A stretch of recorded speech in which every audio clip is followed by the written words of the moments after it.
Assalamualaikum warahmatullahi wabarakatuh. Bismillahirrahmanirrahim. Alhamdulillahirabbil alamin. Wassalatu wassalamu ala asyrafil anbiya'i wal mursalin sayyidina wa maulana Muhammadin wa ala alihi wa sahbihi ajma'in. Kami dari kelompok 13. Di sini kami akan mempresentasikan makalah yang berjudul Strategi Pembelajaran Qiraah pada Tingkat Dasar yang beranggotakan Desi Meradela, Marumiyah, dan saya sendiri, Nurbainah. Baiklah, saya akan menjelaskan pengertian qiraah. Secara bahasa, kata qiraah sendiri berasal dari kata qara'a yaqra'u qira'atan, yang artinya membaca atau bacaan. Secara bahasa, kata ini berasal dari ayat pertama dari wahyu Al-Quran, yakni Iqra. Kata Iqra dalam ayat tersebut ialah fi'il ammar, mengandung arti perintah untuk membaca. Perintah Iqra ini dilanjutkan dengan kalimat berikutnya, yakni Bismi rabbikal ladzi khalaq, khalaqal insana min 'alaq, yakni membaca dengan dasar atau kerangka. Makna Iqra atau qiraah dalam ayat tersebut bukan sebatas harfiah, yakni membaca suatu tulisan, tetapi suatu perintah membaca, meneliti, dan memahami. Sedangkan objek yang harus dibaca adalah tentang manusia sebagai makhluk dan Allah sebagai khaliq. Jadi, pengertian qiraah menurut ayat tersebut mengandung makna proses membaca, meneliti, atau mengkaji, dan memahami atau mengenal segala sesuatu tanpa batas. Jadi, dapat kita pahami bahwa yang dimaksud dengan qiraah adalah kemahiran atau keterampilan membaca, suatu kemampuan berbahasa yang dimiliki seseorang dalam melihat dan memahami apa makna yang terkandung dalam sebuah tulisan dengan terampil, tepat, dan fasih. Selanjutnya, di sini Ulun akan menjelaskan tentang tujuan dari pembelajaran qiraah atau biasa kita sebut dengan membaca. Yang pertama, mengenali naskah atau tulisan suatu bahasa. Maksudnya di sini adalah kita mampu membedakan yang mana naskah cerita, naskah puisi, ataupun naskah surat pengumuman misalnya, dengan memperhatikan ciri-ciri yang terkandung dalam naskah tersebut. Begitu juga dengan bahasa. Dengan membaca, kita bisa mengenali ini bahasa asing ataupun ini bahasa Arab dengan membacanya secara sederhana saja. Kita sudah bisa mengenali suatu bahasa dengan melihat naskah tersebut. Dan yang kedua, memaknai dan menggunakan kosakata asing. Nah, maksudnya juga di sini adalah dengan membaca kita bisa memahami atau memaknai kosakata asing atau kosakata yang jarang kita temui sehari-hari. Lalu dengan kita paham arti dari kosakata asing tersebut, kita bisa menggunakannya dalam kehidupan sehari-hari karena kita sudah paham maknanya. Dan yang ketiga, memahami informasi yang dinyatakan secara implisit dan eksplisit. Sebelum kita jelaskan apa maksudnya, terlebih dahulu Ulun akan menjelaskan apa itu kosakata implisit dan kosakata eksplisit. Kosakata implisit adalah kosakata dalam suatu karangan atau hasil karya tulisan yang bentuknya tersirat. Contohnya, misal ada sebuah naskah drama yang alur ceritanya tidak ada menjelaskan langsung atau memaparkan langsung ditulis apa tujuan atau maksud pengarang mengarang cerita tersebut. Nah, dengan membaca, kita bisa mengerti apa tujuan pengarang menulis cerita tersebut. Sedangkan kosakata eksplisit adalah sebaliknya. Kosakata eksplisit adalah kosakata tersurat, yang mana dengan kita membacanya, kita sudah paham apa maksud dari kosakata tersebut. Contoh, kata ibu. Dalam pikiran kita, ibu adalah seorang manusia yang melahirkan kita. Nah, jadi dapat dipahami maksudnya adalah dengan pembelajaran qiraat, kita bisa memahami kosakata eksplisit dan implisit. Yang keempat, memahami makna konseptual. Maksudnya adalah dengan membaca, kita bisa memahami makna yang terkandung dalam paragraf atau suatu karangan. Yang kelima, memahami makna komunikatif dari suatu kalimat. Maksudnya di sini, dengan membaca, kita bisa memahami makna apa yang disampaikan oleh pengarang atau pengarang karya atau tulisan tersebut. Yang keenam, memahami hubungan dalam kalimat, antar kalimat, dan antar paragraf. Maksudnya adalah dengan pembelajaran qiraah yaitu dengan membaca secara berurutan dari paragraf pertama, kita bisa memahami kaitan atau hubungan dengan paragraf selanjutnya. Ya, seperti itu. Yang ketujuh, menginterpretasi bacaan. Maksudnya di sini adalah contohnya kan ada tuh biasanya di teks cerita dalam sebuah drama atau unsur film. Nah, di dalam teks tersebut pasti ada unsur intrinsik dan ekstrinsiknya.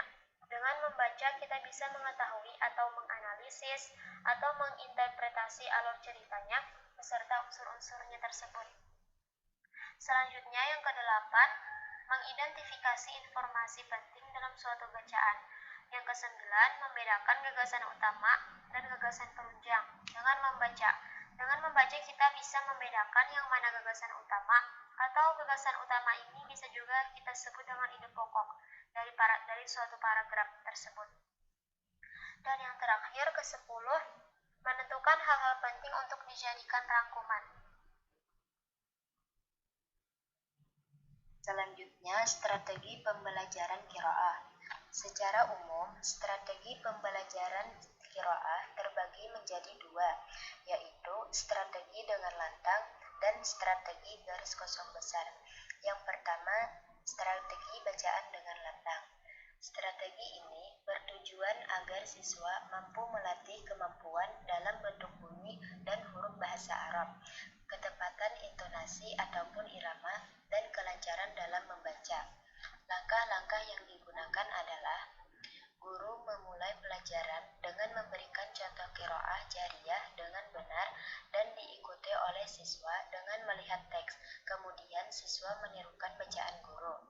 Sebaiknya teks yang disajikan pendek serta mudah implementasi siswa sehingga fokus hanya untuk perintah dan tidak pindah untuk berpikir tentang makna. Tersedianya waktu yang cukup untuk siswa mendengarkan teks. Setelah selesai, kemudian mereka menirukan untuk membaca teks dengan keras. Melatih siswa membaca dengan bersama-sama dan juga individu. Saat siswa membaca individu, guru harus aktif untuk mendorong siswanya membaca dengan cepat dan tidak membaca kata per kata atau sering berhenti dalam setiap baris. Guru mencatat kesalahan-kesalahan yang terjadi baik terkait dengan bunyi maupun pengucapan. Berdasarkan catatan tersebut, guru bisa mencari penyebab kesalahan dan mencari solusinya. Kemudian yang kedua, strategi garis kosong besar. Strategi ini untuk melatih kemampuan siswa dalam menuangkan isi dari yang dibaca ke dalam bentuk tabel. Misalnya, siswa mampu membedakan antara isim dan fi'il.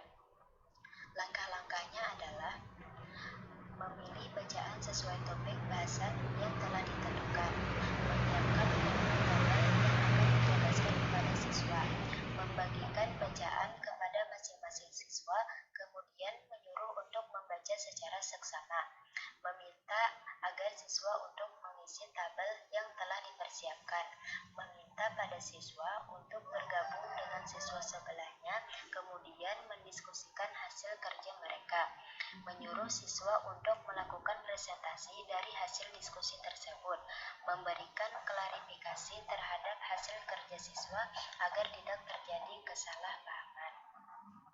Selain itu, ada juga yang mengatakan strategi pembelajaran qiraah tingkat dasar yaitu yang pertama, muzakarat al-talamiz, yakni dengan mendorong peserta didik untuk mencari tahu dan mempertanyakan hal-hal yang belum dimengerti dari sebuah wacana atau bacaan dengan cara guru menentukan bacaan.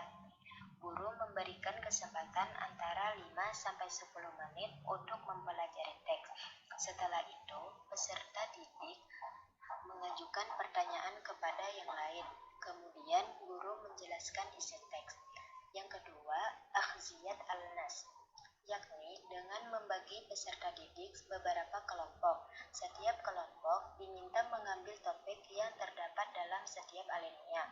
Setelah selesai, perwakilan kelompok menyampaikan hasil kajian dari alinea tersebut pada kelompok lain dan seterusnya. Yang ketiga, tartib al-nas, yakni teknis untuk mengetahui kemampuan dan pemahaman dalam membaca dari peserta didik.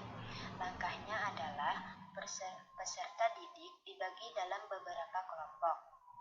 Setiap kelompok diminta untuk menyusun kembali kalimat atau wacana yang dipotong-potong atau terpisah, sehingga tersusun kembali menjadi sebuah bacaan sistematis. Yang keempat, talkhis jama'i, yakni membantu siswa untuk lebih akrab dan saling berinteraksi dalam menuangkan gagasan dalam memahami materi.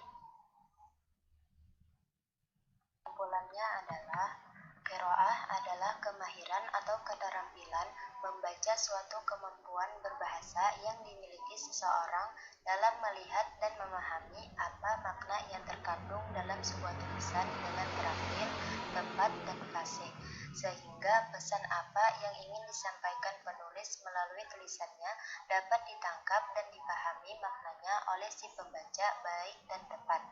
Tujuan pembelajaran qiraah adalah mengenali naskah tulisan suatu bahasa, memaknai dan menggunakan kosakata asing, memahami informasi yang dinyatakan secara eksplisit dan implisit, memahami makna konseptual, memahami makna dari komunikatif dari suatu kalimat, memahami hubungan dalam kalimat, antar paragraf, menginterpretasi bacaan, mengidentifikasi informasi penting dalam bacaan, membedakan gagasan utama dan gagasan penunjang, dan menentukan hal-hal penting untuk dijadikan rangkuman.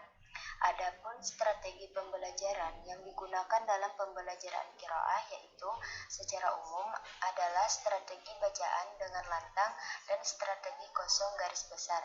Selain itu, ada juga yang mengatakan strategi pembelajaran qiraah tingkat dasar yaitu muzakarat al-talamis, akhziyat al-nas, tartib al-nas, dan talkhis jama'i.